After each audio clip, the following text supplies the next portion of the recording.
வாக்கால் மனதால் கண்ணால் காதால் எல்லா வகையாலையும் அவர்களுக்கு தன்னடத்தை கொண்டு என்னை இறைவன் ஞானியும் போய் வேண்டியப்பட்டவங்க வேண்டாமலாம் செய்யறது தர்மத்துக்கு புறம்பாக யாரார்கள் நினைக்கிறாங்களோ அவங்க தண்டனை குழந்தை அந்த லட்சத்தை அனுபவிச்சு தான் அவங்க வேற வழியே அது நானாக இருந்தாலும் சரி. நான் இங்கே பூஜை பண்ணலாம் பண்ணிட்டு திருத்தனம் பண்ணேன்னாக்கா எனக்கும் சந்தேகம் உண்டு. என்ன மட்டும் விட்டு வைக்க மாட்டேன். இவன் பூஜை பண்ணுறாங்க தொடர்ந்து போகலாம் விட மாட்டேன். எவராக இருந்தாலும் மனசாட்சிக்கு மாற்றுப்படையாக செய்யக்கூடாது. அந்த அடிப்படை தான் இந்திராதி தேவர்கள் நம்ம பற்றி யாரும் கவனிக்காத இருக்கலாம். நம்மளை மீறி ஒரு சக்தி அங்கே இருந்துட்டு இருக்கிறது எல்லாத்தையும் பார்த்துட்டு இருக்கு.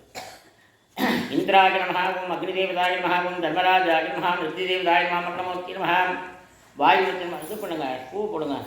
இந்திராஜ மகாவும் அக்னி தேவதாய மகாம் தர்மராஜாஜ மகாம் நிருத்தி தேவதாய மகாம் மரணமூர்த்தி மகாம் வாயுமூர்த்தி மகாம் வீரமூர்த்தி மகாம் ஈசானமூர்த்தி மகாம் ஓம் ரிக்வேத தேவதாய மகாம் யஜுர்வேத தேவதாய மகாம் சாமவேத தேவதாய மகாம் அதர்வணவேத தேவதாய மகாம் உபவேத தேவதாய மகாம் சதுர்வேத உபவேத தேவதா ஸ்மேராயி இந்திராதிஷ்டார தேவதாஜம் ஸ்ரீ நானாவித மந்திரவத்திர பெருமளத்தால் சமர்ப்பயாமே. அதாவது ரிக்வேதம் எதிர்வேதம் சாமவேதம் அதர்வணவேதம் சொல்லக்கூடியது இந்த பூவுலகத்தில் வாழ்வதற்குண்டான 4 வகையான வழிகள். அந்த 4 வகையான வழிகளிலே 4 வேதங்கள். இறைவனை தேங்காய் வச்சு தீபாவளி பண்ணுங்க, நின்றுட்டுக்காதுங்க. நீங்கள் முடிஞ்ச எடுத்தால் டக்கு டக்கு வந்தாலே பாருங்கள். இறைவனை வழிபாடு செய்யக்கூடியது 4 வகையான வழி.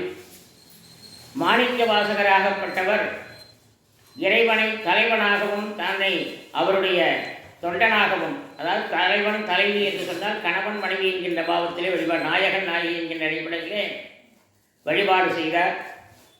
அதற்கப்புறம் திருஞான சம்பந்தரும் திருநாவுக்கரசரும் ஏக காலத்தில் 7ஆம் நூற்றாண்டில் வாழ்ந்தவங்க 2 பேரும்.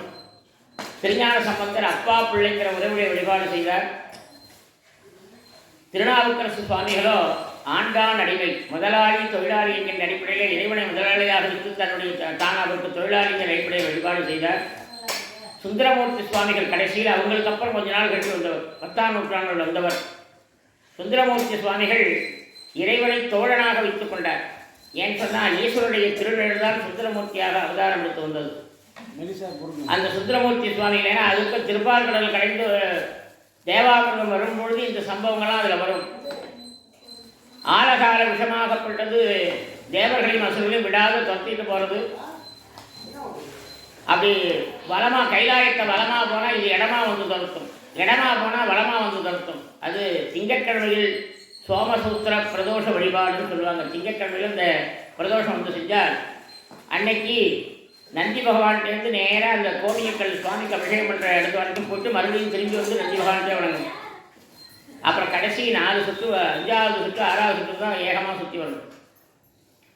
அத்தகைய அந்த மாதிரி ஒரு காலகட்டத்தில் தேவர்கள் அபயம் அபயம்னு சொல்லி போய் நிற்கும் பொழுது தன்னுடைய யாரை அனுப்புறதுன்னு இப்படி திரும்பி பார்க்குறா தன்னுடைய நிழல் அங்கே தெரியறது.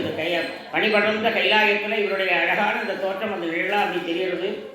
அந்த அழகை பார்த்ததும் அந்த நிழல் அவ்வளவு அழகாக இருக்குது. சுந்தரம் அப்படின்னாரு அது அப்படியே வடிவம் பெற்று வந்துட்டு அந்த சுந்தரமூர்த்தி அனுப்பி தான் ஆலகால விஷத்தெல்லாம் ஒன்று திரட்டி கொண்டு வர சொல்லி தானே அதை சாப்பிட்டு விடுறார், பள்ளிடுறார்.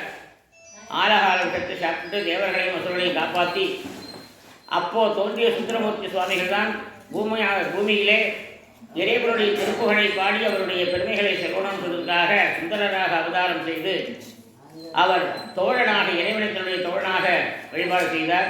அந்த அடிப்படையிலே ஒரு உற்ற நண்பர்களிடத்தில் எப்படி நாம் இருப்போமோ அதுபோல் இருக்கணும். இல்லைன்னா தாய் தந்தைகள்கிட்ட எப்படி இருக்கணும் அப்படி இருக்கணும். இல்லைன்னா முதலாளி தொழிலாளி எப்படி இருப்பாங்களோ அப்படி இருக்கணும். அப்படி இல்லைன்னா கணவன் மனைவி இருப்பாங்களோ அப்படி இருக்கணும். இறை வழிபாடாகப்பட்டது இந்த 4 வகையில் ஏதாவது ஒரு வகையில் உண்மையான வழிபாடாக இருக்க வேண்டும். அதுபோல இந்த 4வருடைய வழிபாடு தான் நமக்கு 4 பாதங்கள், ரிக்வேதம் எதிர்வேதம் சாமவேதம் அதர்வணம் என்று சொல்லக்கூடியது. சுந்தருடைய வழிபாடு பக்கம், திருஞான சம்பந்தரை செய்து அவருடைய பாதையை கடைபிடிக்கிற ஒரு பக்கம், திருநாவுக்கரசரை வழிபாடு செய்கிற ஒரு பக்கம், அதுக்கப்புறம் மாணிக்கவாசருடைய கொள்கையை பற்றி வழிபாடு செய்யும். அதுதான் ரிக்வேதம் எதிர்வேதம் சாமவேதம்னு. இந்த 4வருடைய வழிபாடுகளையும் செய்து அவர்களுடைய அடிப்படையிலே வாழ்ந்து காட்டி எத்தனையோ பிற்காலத்தில் வந்து அடியார்கள் 63 நாயன்மார்களே எத்தனையோ அடியார்கள் இந்த 4வருடைய பாதையை பின்பற்றி இருந்தால் அவர்தான் உபவேதம் என்று சொல்லக்கூடியது. அவர்களுடைய வாழ்ந்த வாழ்க்கையை அப்படியே ஃபாலோ பண்ணி வாழ்ந்து அதன் மூலமாக இறைவனை நேரடியாக கண்டு பிரபாத பேர்மனில் எடுத்தவர்கள் 23 நாயன்மார்கள். அத்தகைய வழிபாட்டினுடைய தொகைகள் தான் இங்கே வேதங்களாகவும் உபவேதமாகவும் இங்கே நாம் இதை எழுதல் பண்ணி அதுகளுக்கு உபச்சாரம் பண்ணிக்கிறோம். அடுத்து கலசப்பது தேங்காய் உடச்சு தீவாசம் பண்ணிட்டீங்களா? ஓம் இந்திராதிபதிபாரதீந்தாதே கற்பரணிராஞ்சலார்த்தம் சாத்வயாமி ராஜாதிராஜாய ராஜபிரதத்வஜாயனே நமோ வைசரணாய பிரம்மகேஷமே காமான் காமகாமாய மக்யம் காமே ஸ்ரோகம் வைசரணாய குபேராய வைஸ்ரவனாய ஸ்ரீ மகாராஜாய நமः கற்பூர்ணசூர்ணசம்யுக்தம் நாகவள்ளி கலிகிருதம் கற்பரணிராஞ்சலார்த்தம் சாத்வயாமி. शिवार्पणं कृष्णार्पणं हरि ओं तत्सत् परब्रह्मणे नमो नमः स्वाहा.